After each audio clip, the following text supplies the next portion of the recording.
Business. Intégral Bourse, 15h, 18h, la bourse en temps réel.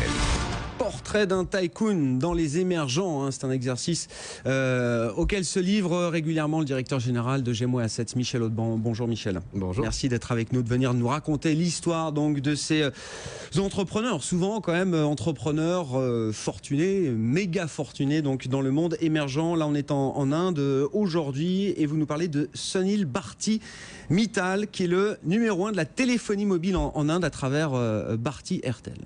Exactement. Numéro 1 en Inde, numéro 3 dans le monde. Donc, sacrée réussite. Alors, clarifions les choses de suite. Il n'a rien à voir avec Lakshmi Mittal.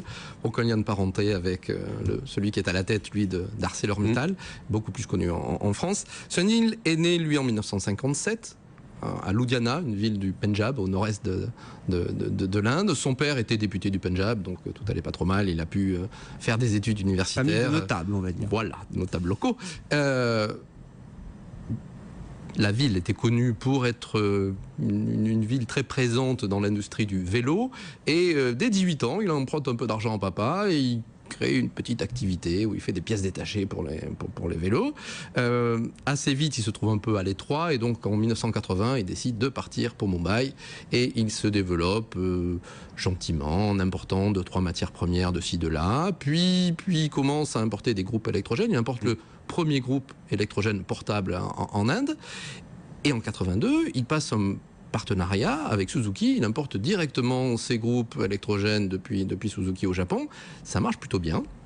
Et on retiendra d'ailleurs une clé pour le développement de ces activités, c'est quand on veut faire quelque chose avec une certaine taille, associons-nous à des gens de qualité, des groupes. Donc après, il va s'associer par la suite avec AXA, avec SoftBank, avec Walmart. Bon. Il n'a pas peur de trouver des partenaires solides, effectivement, pour développer ses... Alors, ça se termine mal, c'est son affaire d'électrogène, là. Ça se termine vite mal, parce qu'à l'époque, le gouvernement indien était très, très, très présent. Il a beaucoup changé, heureusement, depuis.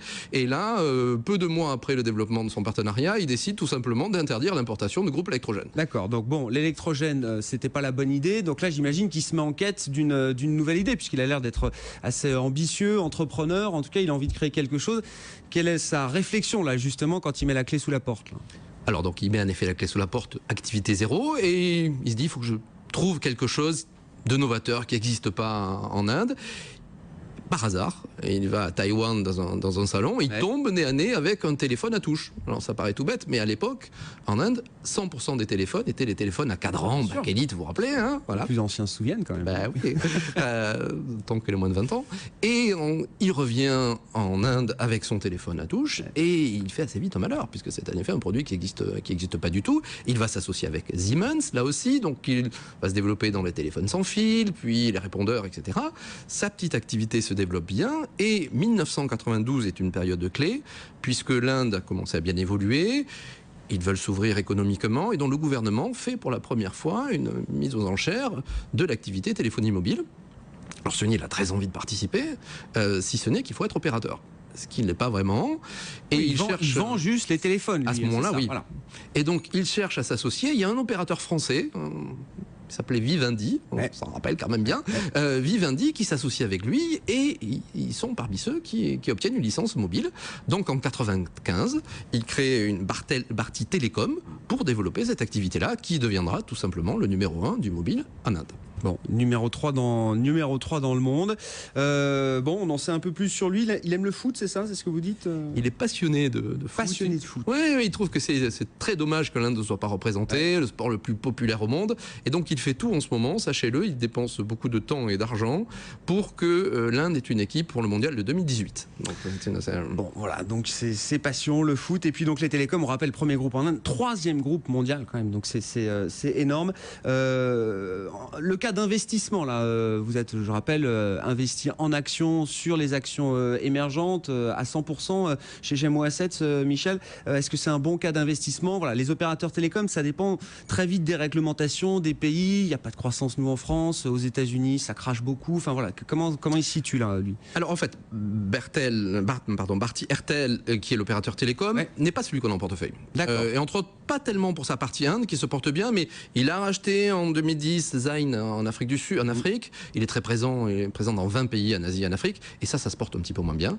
On est en fait présent dans une filiale à 72% qui s'appelle Bharti Infratel, qui est la gestion des tours télécom. Vous voyez, hein, il faut des tours qu'on fait pour faire passer le mobile. Il a coté aussi son réseau, enfin ses tours quoi. Ces tours. Alors d'ailleurs, ce ne sont pas ces tours, enfin ce sont les tours de Bharti Airtel, mais ce sont aussi celles de des concurrents. Donc, Vodafone, oui. les trois leaders IDEA utilisent les tours de Bharti Infratel. C'est une société qui a 13 milliards de dollars de KPI, qui est le leader, qui est le numéro 1 des tours en Inde, qui a une croissance de bénéfices de un peu plus de 20%, on estime que ce sera 22% par an pour les 3 prochaines années, et qui est très bien placé. C'est aujourd'hui 1,4% du portefeuille Gem Equity. On a 16% du portefeuille sur l'Inde, là où il y en a à peu près 7% dans l'indice, plutôt surpondéré. Il va profiter du développement de la 3G et de la 4G en Inde. La 3G et la 4G est en train de se développer, et puis aussi du développement d'Internet, avec de très belles applications, telles que Lean, dont c'est l'anniversaire aujourd'hui, et que je salue. Merci beaucoup Michel, merci de nous avoir raconté l'histoire donc de Sunil Bharti Mittal, voilà, numéro 3 du mobile dans le monde, numéro 1 en Inde avec Bharti Airtel. Et donc vous dites votre requin d'investissement, celui que vous préférez en tout cas chez GEMO Asset, c'est la partie les tours de communication, Bharti Infra Airtel. Merci beaucoup, merci d'avoir été avec nous. Michel Audban, directeur général de GEMO sur BFM Business.